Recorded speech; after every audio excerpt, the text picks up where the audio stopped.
நண்பர்களே, உங்கள் பின்னால் யாராவது நிற்பது போன்ற உணர்வு உங்களுக்கு எப்போதாவது வந்திருக்கிறதா? நீங்கள் தனியாக இருக்கும்போது யாரோ உங்களை கவனிப்பதைப் போல தோன்றுகிறதா? நமது உலகத்திற்கு இணையாக நமது கண்களுக்கு தெரியாத ஒரு உலகம் இருக்கிறது.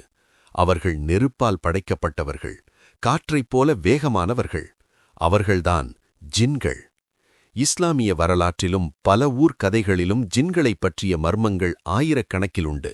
ஆனால் இன்று நாம் சொல்லப்போகும் இந்த கதை சாதாரணமானதல்ல. ஒரு பாழடைந்த கிணறு, அங்கே மறைந்திருந்த ஒரு உருவம், ஒரு வாலிபனின் வாழ்க்கையையே தலைகீழாக மாற்றிய அந்த ஒரு இரவு. இந்த வீடியோவை முழுமையாக பாருங்கள். கடைசியில் இந்த மாதிரி ஜின்களிடமிருந்து நம்மை எப்படி காத்துக்கொள்வது என்கிற ரகசியத்தையும் நான் சொல்லப்போகிறேன். ரெடியா? அந்த பழைய கிணறு. இது பல ஆண்டுகளுக்கு முன்பு ஒரு கிராமத்தில் நடந்த சம்பவம். அந்த கிராமத்தின் எல்லையில் ஒரு பழைய கைவிடப்பட்ட கிணறு இருந்தது. அந்த வழியாக இரவு 10 மணிக்கு மேல் யாரும் செல்ல மாட்டார்கள். ஆனால் ரஹீம் என்ற வாலிபன் எதையும் நம்பாத தைரியசாலி. ரஹீம் நள்ளிரவில் அந்த கிணற்றை கடந்து செல்கிறான். அன்று அமாவாசை இரவு. ரஹீம் அந்த கிணற்றை கடந்தபோது உள்ளிருந்து ஒரு மெல்லிய அழுகுரல் கேட்டது.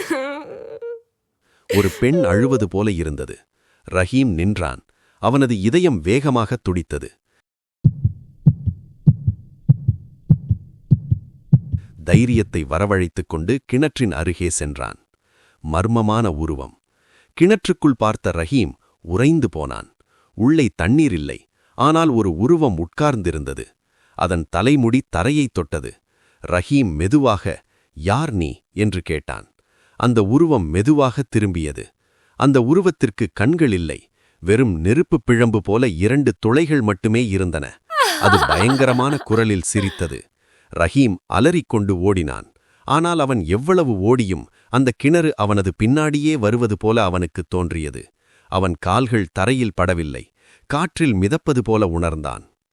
ரஹீம் எப்படியோ தன் வீட்டை அடைந்து கதவை சாத்தினான். மூச்சிறைக்க அமர்ந்திருந்த அவனுக்கு ஒரு பெரிய அதிர்ச்சி காத்திருந்தது. அவனது அறையின் மூலையில் அதே சிரிப்புச் சத்தம் கேட்டது. அந்த ஜின் அங்கே அமர்ந்து கொண்டு சொன்னது, "நீ பிஸ்மில்லா சொல்லாமல் என் எல்லைக்குள் நுழைந்தாய். இப்போது நான் உன் எல்லைக்குள் உள்ளேன்." நண்பர்களே, ஜின்கள் என்பவை வெறும் கதைகள் அல்ல. அவை நிஜம். குறிப்பாக அசுத்தமான இடங்கள் மற்றும் பாழடைந்த கிணறுகளில் அவை வசிக்கின்றன. அவை நம்மை பயமுறுத்த உருவங்களை மாற்றிக்கொள்ளும் திறன் கொண்டவை. பாதுகாப்பு குறிப்புகள்.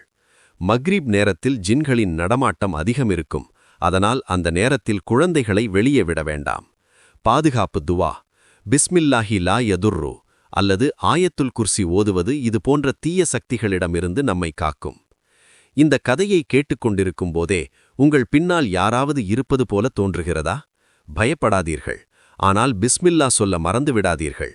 அடுத்த வீடியோவில் இதைவிட ஒரு திகிலூட்டும் கதையுடன் சந்திக்கிறேன். மறக்காம சப்ஸ்கிரைப் பண்ணுங்க.